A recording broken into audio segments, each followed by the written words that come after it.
Hello! അങ്ങനെ നമ്മുടെ ഇന്നത്തെ വാലന്റൈൻസ് ഡേ സ്പെഷ്യൽ എപ്പിസോഡായിരുന്നു ഗൈസ് അല്ലേ? നമ്മുടെ ഉപ്പും മുളകും തൂത്ത് വാരുകയാണ്. നമ്മുടെ സിദ്ധു വന്നതിൽ പിന്നെ എല്ലാവരും ഭയങ്കര ഹാപ്പിയിലാണ്. നമ്മുടെ ലച്ചുവിന്റെ മുഖത്തൊക്കെ ഡബിൾ, ട്രിപ്പിൾ ഒരു എന്താ പറയാ വെളിച്ചം എന്ന് തന്നെ പറയാം. അപ്പൊ നമ്മുടെ കേശുവിന്റെ വാലന്റൈൻസ് ഡേ ആകപ്പാടെ കുളം തോണ്ടി. മെർലിൻ എവിടേക്കോ ടൂർ പോകുവാണ്. ഇപ്പുറത്താണെങ്കിൽ നമ്മുടെ ലച്ചു സിദ്ധുവിന് സർപ്രൈസ് ഗിഫ്റ്റ് ആയിട്ട് ഒരു ഷർട്ട് കൊടുക്കുന്നുണ്ട്. അപ്പൊ സിദ്ധു ഈ വാലന്റൈൻസ് ഡേയുടെ കാര്യം ആകപ്പാടെ മറന്നുപോയി. പിന്നെ നമ്മുടെ ലച്ചുവിനെ സന്തോഷിപ്പിക്കാൻ വേണ്ടി തട്ടിക്കൂട്ടി ഒരു ഫോർട്ട് കൊച്ചിയിൽ ഒരു റിസോർട്ടിൽ ഒരു കാൻഡിൽ ലൈറ്റ് ഡിന്നർ പരിപാടി ഒരുക്കുകയാണ് നമ്മുടെ സിദ്ധു നമ്മുടെ ലച്ചുവിന് വേണ്ടി. അങ്ങനെ ലച്ചു ആണെങ്കിൽ അതിനു വേണ്ടി ഡ്രസ്സൊക്കെ സെറ്റാക്കി വെക്കുമ്പോഴാണ് ആ ഒരു വാർത്ത. എന്താ അത്? കേശു എന്ന് പറയുന്നുണ്ട് എറണാകുളത്ത് മിന്നൽ പണിമുടക്കാണത്രേ.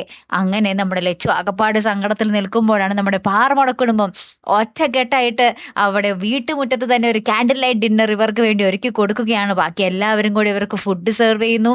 ശിവാനിയുടെ വക ലൈറ്റ് മ്യൂസിക്. അങ്ങനെ ഭയങ്കരമായിട്ടുള്ളൊരു നിമിഷങ്ങളാട്ടോ കൂട്ടുകാരെ നമ്മുടെ ഇന്നത്തെ എപ്പിസോഡിൽ കാണുവാൻ സാധിച്ചത്. ഒരു കിടിലൻ വാലന്റൈൻസ് ഡേ എപ്പിസോഡ്. അതെ, കാത്തിരിക്കാട്ടോ. അപ്പൊ അടുത്തൊരു വീഡിയോയുമായി വരുന്നത് വരയ്ക്കും ഗുഡ് ബൈ.